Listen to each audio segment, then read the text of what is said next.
This is a 2024 Subaru Impreza RS, the return of the trim name for the 31-year-old compact car that's now starting its 6th generation. And boy, things have changed. Or rather, simplified. Subaru is not selling the Impreza sedan anymore. It is now hatchback only. And there are only 3 trims: Base, Sport, and this RS. In those 3 trims, however, there are 2 different engines, a 2-liter flat 4 and a 2.5-liter flat 4. This RS is the only trim that gets the 2.5-liter, by the way. But regardless of which engine you get, every single Impreza now has a continuously variable transmission attached to it. No manuals, I know. And of course, every single one of them is all-wheel drive. And the 6th generation Impreza hatchback is only 0.2 of an inch shorter than the relatively new 3rd generation Subaru Crosstrek. The similarity in size and the Crosstrek's popularity is definitely a clue why the Impreza has been simplified, but the Crosstrek is also a pretty cool thing in its own right. I did review one recently. I have a link to it in the description, and also it should pop up right there. For another size comparison, this is nearly 3 inches shorter than the Honda Civic hatchback. And that one, not too long ago, started its 11th generation. And I did get a chance to review that one as well. I'll have a link to that one in the description as well. And a link to that one should also pop up right there. But in a world that's just crammed full with SUVs these days, this is a car, a relatively small and light one at that. And that's why I really wanted to test it, to see if the latest Subaru Impreza is still light and nimble and fun to drive like the Imprezas of the past have been. So let's find out. I review all kinds of cars, from a $25,000 Ford Maverick to a $425,000 Rolls-Royce Cullinan. I'll happily jump into Honda Accords, BMW M3s, and Porsche 911 GT3s. And I have fun every time. Please subscribe and join me. The base price for a Subaru base Impreza is $24,085. Going to the top of the line RS raises that price to $28,975. And my test car did not have the only options package available on the RS trim Impreza, which is a $2,070 option and includes a moonroof, a power driver's seat, and premium audio. So it costs under $29,000. Pretty darn good. With that, now is a good time to pull over and show you around and inside this car in a bit more detail. The Impreza sedan is gone, but the Impreza hatchback keeps calm and carries on. That's good news for us car enthusiasts, I'd say. Let's take a closer look. Looking at the car from the front, you would definitely say that this design is evolutionary, not revolutionary, for the 6th generation model. I do like the sharp cuts in the hood here and the scooping kind of in the center as well. I think those are nice touches, and I think it's generally a clean shape and design. There are some RS specific traits to look at. We do have this darkened grille right here, large Subaru logo there, but it's not too bad these days considering. We also have upgraded LED headlights here, and this is an interesting assembly that goes with it, and LED fog lights down below. We also have a lot of curves and shapes and creases built into the front that goes down and down into this lower, again, dark piece down low. I do think that this gloss black element right here off the side is a nice touch, adds a little bit of width to the design, and generally, I think it's a nice clean shape. But while the design is all well and good, let's look under the hood to see what makes this thing go. And there lies a 2.5-liter flat 4 engine, horizontally opposed engine, and this one delivers 182 horsepower and 178 pound-feet of torque. It's got these nice long intake runners that go off from either side here. Interesting that the intake starts from under here, comes through off to the side, and then channels back into the center. This interesting little path that it travels. Also, this is a longitudinally mounted engine, or 4 aft like this. That's good news. While the center line of the front axle is right around here, right around where the throttle body is, putting much of the engine in front, The transmission is behind, not next to the engine, so that helps shift the weight towards the back. And it is, yes, actually a transaxle because of course the Impreza is all-wheel drive, but that's pretty nice to see that we've got that kind of powertrain geometry to help us get a little bit better weight distribution. Also, windshield washer fluid goes right here. Looking at the car in profile, you can see its hatchback shape, though the government does technically call this a small station wagon. Either way, I think it's a nice shape, and I definitely appreciate that this is what Subaru is offering. I'll go ahead and put the dimensions up on the screen right now so you can check those out, and let you know that I have a lot more information in the description. There are a couple things that stand out because this is an RS. First of all, it says RS right here on the door, just below the darkened side view mirror covers. That's an RS specific trait as well. We also have a nice black window trim right here. We have a tiny little bit of black here for where the roof rails would be mounted, and we do have a black shark fin antenna as well. I also think that we have reasonably short overhangs, definitely in the rear, and not bad in the front either, although the front does stick out just a little bit longer. But again, as I showed you, because it's a fore aft mounted engine, I'm pretty okay with that. And I think that this nice line that starts in the hood, runs to the A-pillar, is a nice touch, and generally think that Subaru did a really good job to be less is more with the design. It's not super complicated, it's just a nice clean look. And with that nice clean look, we even have subtle little wheel well arches right here in the rear. Nice little touch. Also, I like that the pure red paint color offsets these fallen leaves all over. The standard wheel on the 2024 Subaru Impreza is a 16-inch steel wheel. You can upgrade to a 16-inch aluminum wheel for $350. But if you get the Sport or the RS, you run on 18-inch aluminum wheels, though between the Sport and the RS, they have a different finish, and as you might have guessed, the RS has the darker finish. Oh, and yes, this is a square setup. The wheel and tire in back is the same as what's in front. Looking at the car from the back, we have a couple more cues that this is an RS Impreza. First, it says RS right there, but also we have a darkened rear spoiler right here. Darkened because it's an RS, spoiler for all that needed downforce. I think it's a nice looking design, similar to the front, relatively clean, although it is busier back here than it is in front. That said, I think this is nicely executed. I do like the shape of the taillights. They have this like funky kind of sharp look to them. Lots of interesting angles coming to a point as it comes towards the center. Also, the car just kind of like bows out a little bit this way, so it gets just a little bit longer as it gets to the center. I think that the lower piece right here in black is a nice touch. And I definitely appreciate that there's no fake exhaust anything. You just have a single tailpipe right down here, just as it should be. Thanks to being a hatchback, we get 20 cubic feet behind the second row. We also get a couple little insets into the plastic here, what looks like large cup holder on either side, and a pretty low loading floor. It's a good 3-4 inches below the carryover line right here. And beneath the floor, we do have a little bit of extra space as well. And if you need more than 20 cubic feet and don't have a lot of passengers to carry, that is easy to do. Pull a couple levers and you now have 56 cubic feet of storage, and that seat belt right there is easy enough to remove as well with one extra step. And this space looks wide and long enough that it would be plenty of room for my bike, but let's find out.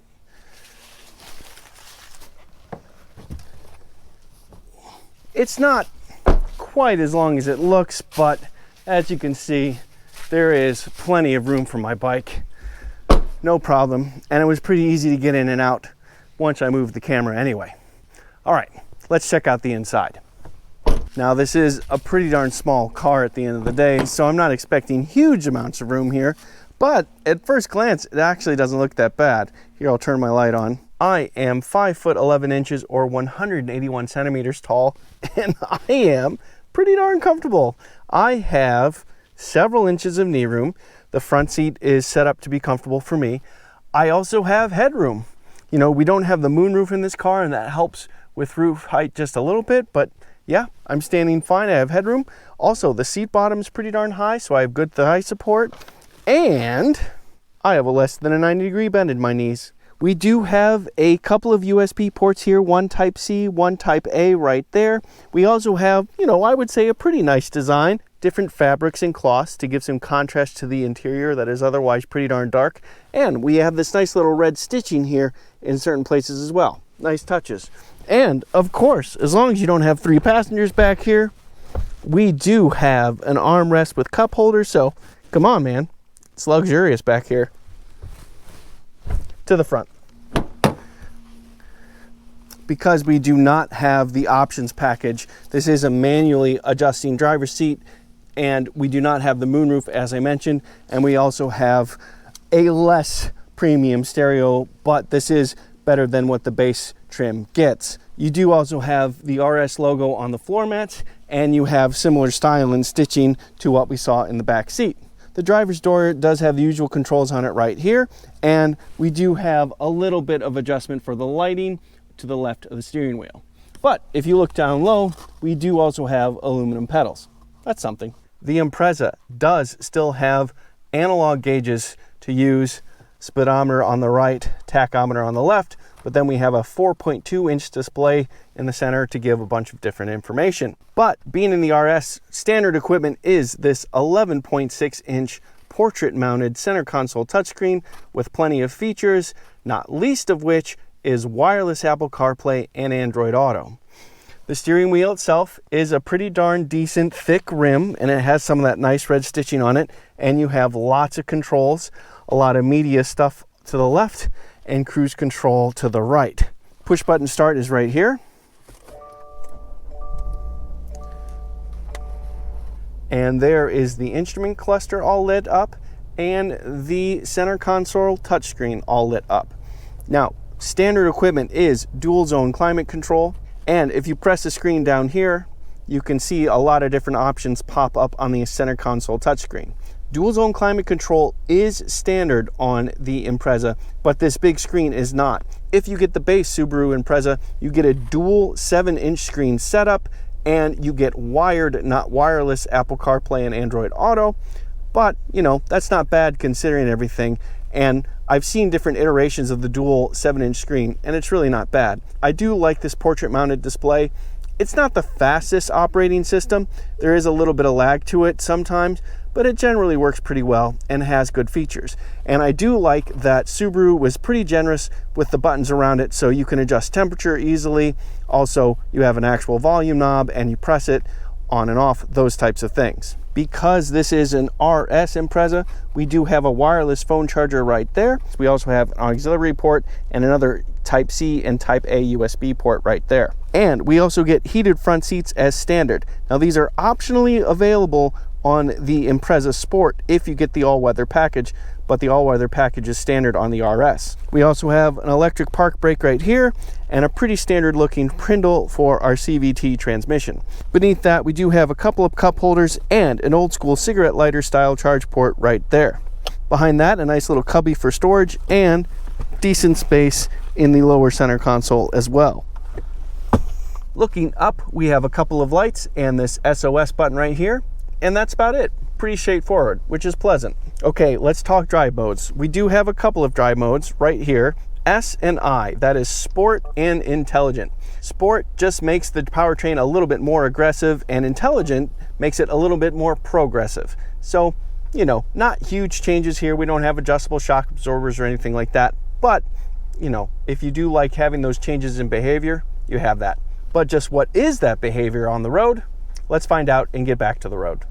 All right, let's dig into the powertrain. As I said, the RS is the only trimmed Impreza that gets the larger 2.5-liter flat-4 engine. It's the exact same engine that I recently tested in the Subaru Crosstrek Sport. The base and Sport trimmed Imprezas get that 2-liter flat-4 instead, and that makes 152 horsepower and 145 pound-feet of torque.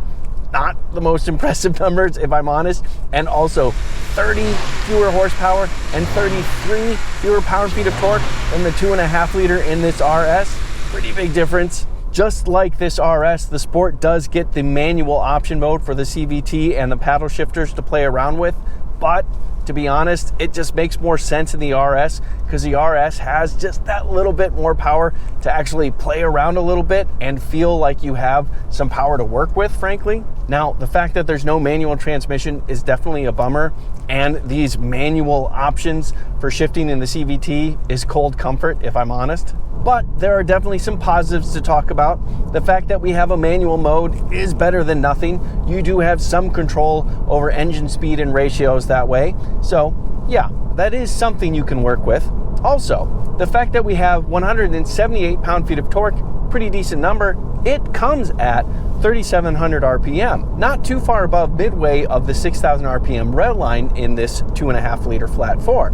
So you do get a pretty stout, pretty broad mid-range from this motor as a result. So that's nice. Peak horsepower comes at 5,800 RPM, by the way, just before that red line. You do get a relatively high 12-to-1 compression ratio, and this is direct fuel injection for the 2.5 liter flat 4. And nice little touch, it happily runs on regular unleaded gasoline. Overall, I think it's a solid engine. You know, it's interesting to have these different drive modes of sort. If I put it in the Sport drive mode, it definitely gets a much more aggressive throttle map, and you can feel that it gets quite snappy with throttle tip in, and almost more importantly, the CVT gets a lot more aggressive about shifting the ratios to give you more engine speed for vehicle speed. So if I'm just cruising along and I punch it, we get pretty fast reaction to get into the higher revs, and then we do get these shifts to the different gears. It kind of pretends that it's an 8-speed automatic with actual gear ratios. They're just tuned in, they're not real ratios. But it's enough to make the Impreza RS feel lively, and I appreciate that. And then when you switch to the intelligent drive mode, throttle tip in is a lot less aggressive, throttle progression is a lot more linear, and it's easier to drive this thing smoothly. Now, me personally, I would much rather have a manual transmission and otherwise just let the computer choose ratios for me, because genuinely the computer does a pretty good job at selecting the right ratio if you're in the right drive mode for it, and it's not trying to reproduce like manual modes of regular automatic transmissions, which I never really liked that much anyway. Yeah, there's times when it's nice to choose your own ratio, but I genuinely would just rather let the computer do it or have full control with a manual transmission myself.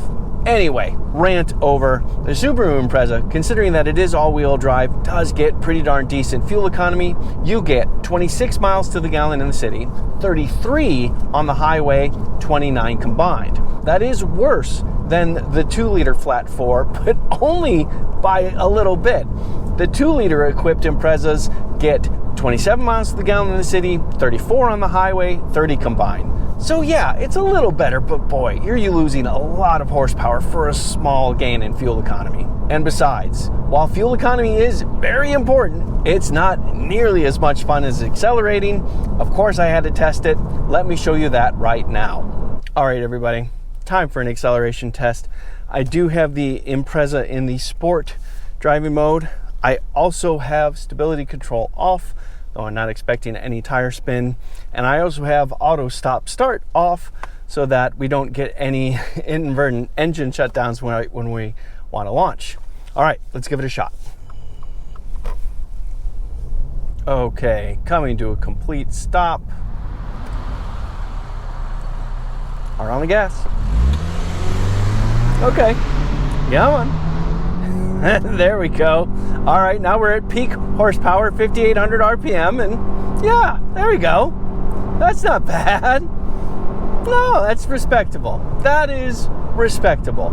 Nothing breathtaking about it, nothing mind-blowing about it, but, you know, we got up and moving pretty well. The 2.5 liter has a lot more torque, and that really helps us get moving from lower speed. We have decent mid-range, and because it's a CVT, we can go right up to the horsepower peak 5,800 RPM and just stay there. So, all in all, respectable acceleration.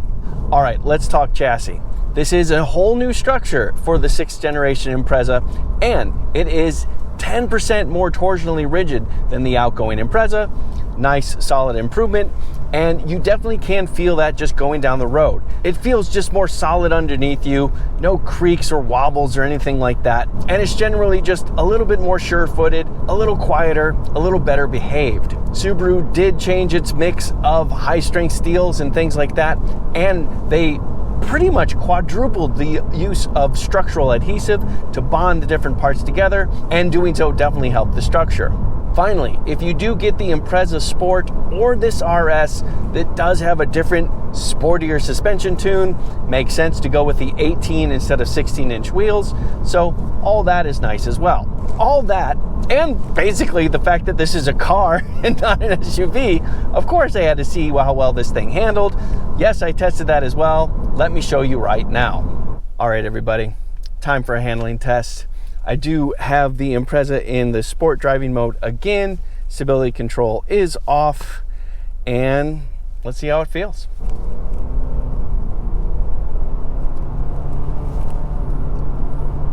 Yeah, decent pull coming up to the corner, no problems there.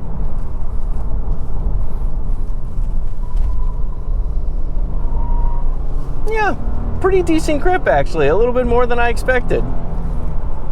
The front end responded pretty well, pretty fast steering rack, feels good so far. Now we do have a fair amount of body lean, but it's not uncontrolled, and everything is flowing smoothly and naturally. The car is responding to my inputs easily, and it feels pretty darn good. Yeah, we do get a decent amount of motion going over those whoops in the road.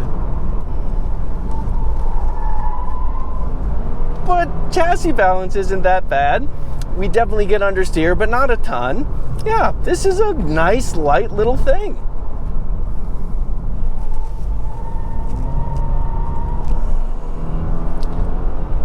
This is definitely not a hot hatch, right?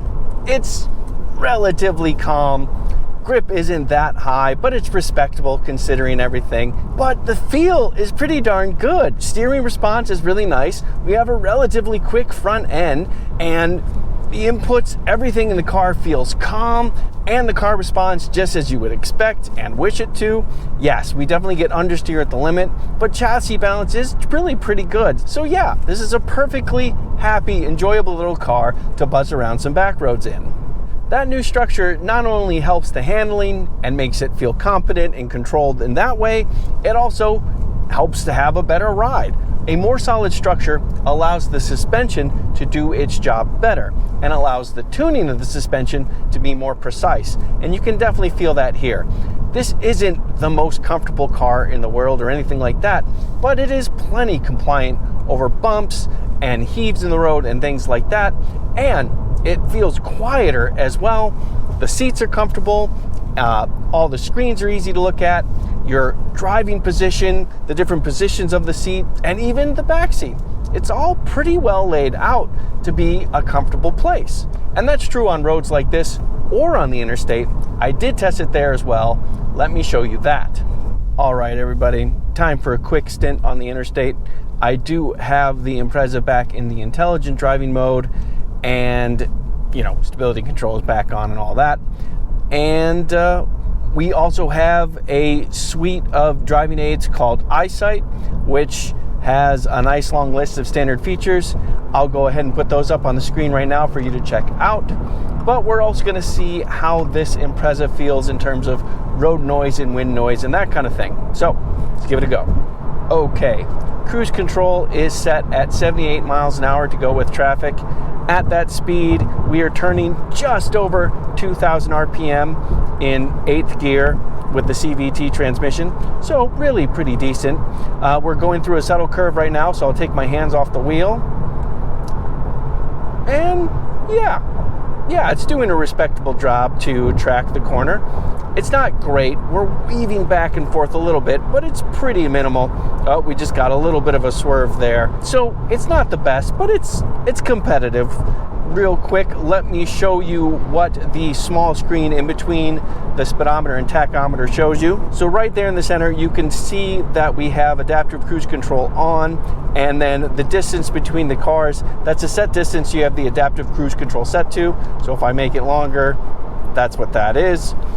But the lines on either side, they're white right now, but if I were to get to the edge of the lane, so that shows you that you're departing the lane. So those are active and real. Also, you can see the cruise control indicator to the left and then the lane keep assist to the right. So yeah, pretty interesting. Generally speaking, much like the 3rd generation Crosstrek, this 6th generation Impreza does feel a lot better in terms of road noise and wind noise isolation.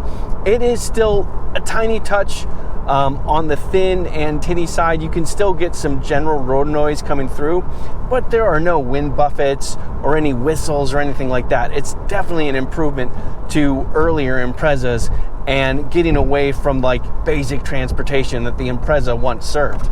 I wouldn't say that it's class leading, but it is competitive in the class, and that's an improvement for Subaru in my opinion. So yeah, overall, good road trip car. So what do we think of this 6th generation 2024 Subaru Impreza? Well, the fact that it exists already is kind of a win. The fact that the Impreza is still with us, still several inches lower to the ground than the Crosstrek, that's all for the good. It's lower to the ground than a Crosstrek, it's lighter than a Crosstrek, and it's actually a touch more spacious as well. You still get all-wheel drive, and when you get the RS, you get pretty decent power as well. Now, no, this certainly isn't a hot hatch. This isn't the type of thing that you'd put up against a GTI or anything like that. But considering the modest price of this Subaru and how generally well behaved it is, I'm still quite happy with how nimble it is and fun to drive it is as well. I'm Robin Warner. Thank you for watching. And if you like this video, please let me know by giving it a thumbs up. Doing so helps me out a lot, and I'd really appreciate it. Also, I do have a website now. It's called viewsonvehicles.com, and there I have news and other reviews and my opinion about various things as well. So definitely check that out if you get a chance. And finally, I've reviewed a whole bunch of stuff by now. Something will pop up on the screen next to me. Hopefully it's something you're interested in, and if you do end up watching it, I definitely hope you like it. Okay, goodbye for now.